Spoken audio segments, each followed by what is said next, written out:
मैं करा दूंगा आज।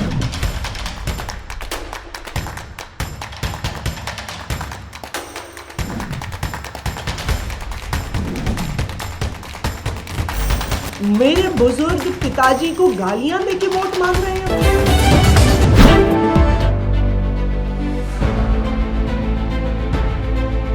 अपने एमसीडी में आए, एमसीडी वालों को पैसा नहीं दिया, वो क्यों रोक दिया आपने? आज पूरी दिल्ली कचड़ा बना हुआ है, वो क्यों है? क्योंकि जिन मुद्दों पे आप आते हैं वो मुद्दा सिर्फ हवा हवाई होता है, क्योंकि आपका रिकॉर्ड तो होता ही नहीं है। क्योंकि आज आप बोलने को तो आप कुछ ही बोलते हैं। आप 2100 महिलाओं को दे देंगे, अब महिलाओं को जब डाटा आया तो खुद बंद करके बैठ गए। आप कहाँ से देंगे? पैसा भी तो होना चाहिए, सरकार के पास पैसा तो लिमिटेड है, आप कहाँ से लाएंगे पैसा? जैसा कि दिल्ली की बात है, दिल्ली का जो टोटल बजट है वो 75,000 करोड़ रुपए का है। केजरीवाल जी 4 दिन पहले स्कीम लाते हैं 2100 रुपए महिला के लिए। अगर केजरीवाल जी 2100 रुपए महिलाओं को देते हैं तो बजट का 1/3 तो महिलाओं को चला जाएगा। अब 17 महीने से इमामों की इन्होंने सैलरी नहीं दी, 1/10 भाग वहाँ चला गया। अब इन्होंने पुजारियों के लिए और कह दिया। केजरीवाल जी 10 सालों से सो रहे थे क्या? वो प्रक्रियाएं तो बाद की बात है, जुमलाओं को हकीकत में बदलना एक सपने के बराबर है। ख्याली पुलाव तो बनाते रहते हैं, ये तो चुनाव आया है, चुनाव में ख्याली पुलाव और बेबुनियादी वादे ये चलते रहेंगे, दौर चुनाव के दिन तक का रहेगा। पर सही मानिए तो जो 10 साल में हुआ है उसको आगे ना हो, इसके लिए आपके सारे दर्शकों से विनम्र निवेदन करूंगा कि इस बार जब भी अपना वोट दें तो ये सोच लें कि हमारा वोट कि हमारे घर की सुरक्षा के लिए होना चाहिए, हमारा वोट हमारे समाज के लिए होना चाहिए, हमारा वोट हमारे इस एक अग्रणी समाज की तरफ होना चाहिए, ना कि उसको रोक कर पिछड़ा समाज बनाने के लिए होना चाहिए।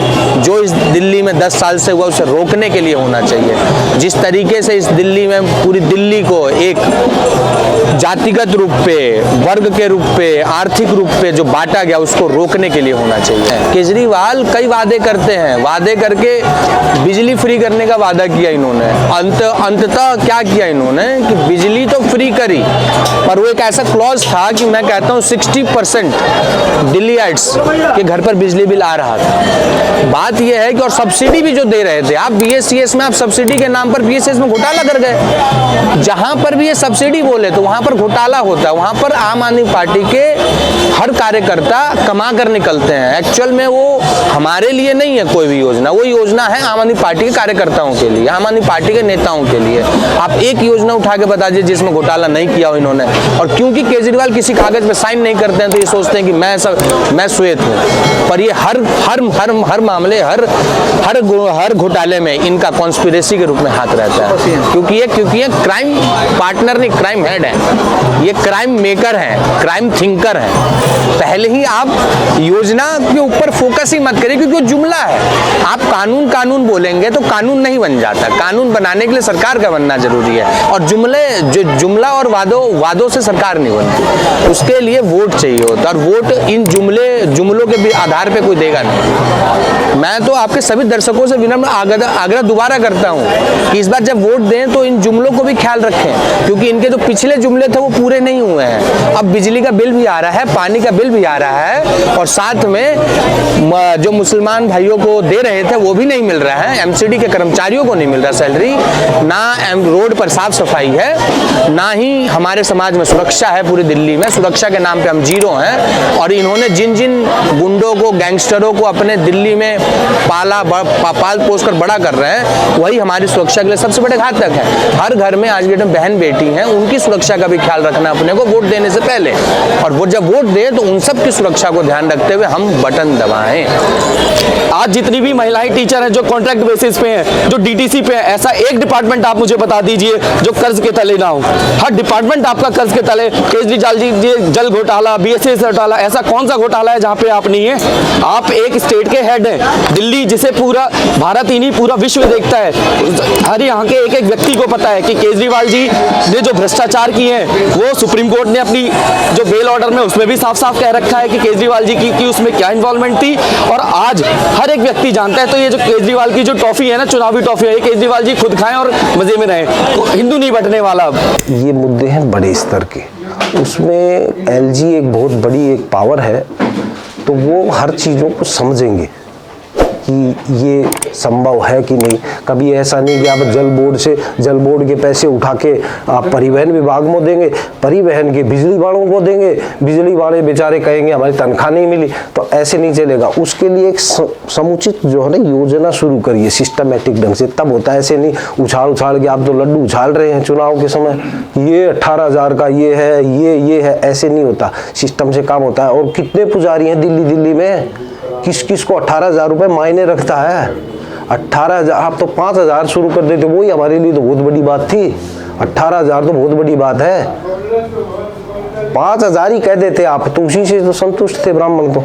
लेकिन आपका एक मेरे को ढुलमुल नीति जैसी नजर आ रही है इसमें कि आप कभी हमारे आराध्य देवों का विरोध कर देते हैं, कभी आप हनुमान जी के भक्त बन जाते हैं, तो समझ में नहीं आती बात। इसीलिए विश्वास नहीं हो रहा ब्राह्मण लोगों को, विशेषकर पुजारियों को तो विश्वास है ही नहीं कि आप ये ऐसा कर देंगे।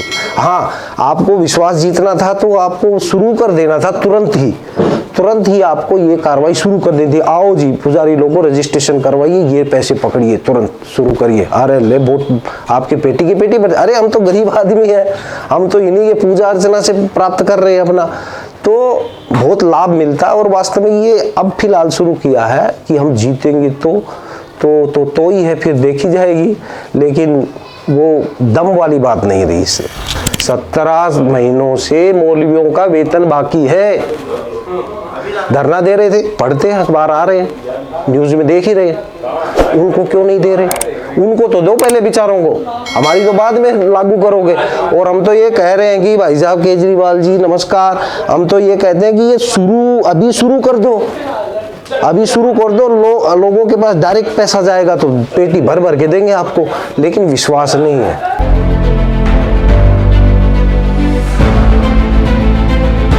जब राम मंदिर की स्थापना हुई थी तो पूरी दिल्ली खुश थी राम मंदिर से। सिर्फ 2 व्यक्ति थे जो खुश नहीं थे, एक केजरीवाल जी, एक केजरीवाल की नानी जी।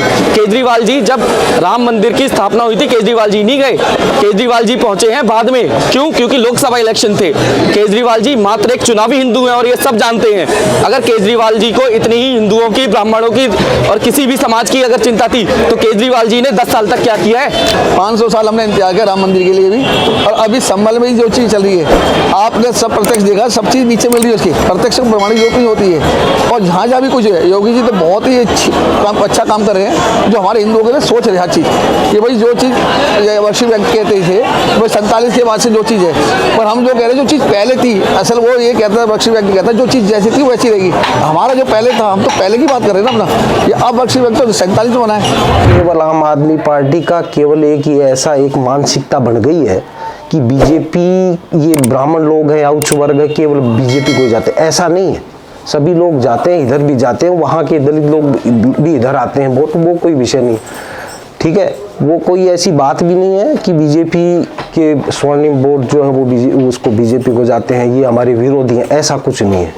समाज को आपको जोड़ना चाहिए। सबसे दूसरी बात ये है, आपको हम बताएं कि हम हैं पुजारी लोग, हम मंदिरों में भगवान की पूजा अर्चना से अपना बच्चों को पालते हैं। अभी इलेक्शन से पहले सब पार्टियां मिल चुकी हैं, एक साथ खड़े हो गए, ये कांग्रेस और आरजेडी सबके साथ मिलके राम मंदिर का विरोध इन्होंने किया। क्यों? तुम पहले तो कहते थे हम किसी के साथ जाएंगे नहीं, फिर इनके साथ खड़े होने की कौन जरूरत थी इनको? राम मंदिर के मुद्दे पे क्यों बोला इन्होंने? चुप्पी लगाते कि हाँ भाई ये हमारा विषय नहीं है, समाज निश्चित करेगा क्या करना है क्या नहीं। आपको राजनीति तौर पे बोलना नहीं था। आपको हम वोट नहीं देते हैं क्या? ब्राह्मण पुजारी लोग वोट नहीं देते हैं आपको? आपको हमारे आराध्य राम के ऊपर विरोध करने की क्या जरूरत थी? तो इसलिए लोगों को विश्वास नहीं है कि ये पता नहीं किधर, कोई एक अपना स्टैंड नहीं है उनका, इधर उधर, इसीलिए लोग को विश्वास नहीं हो रहा है कि 18,000 देंगे।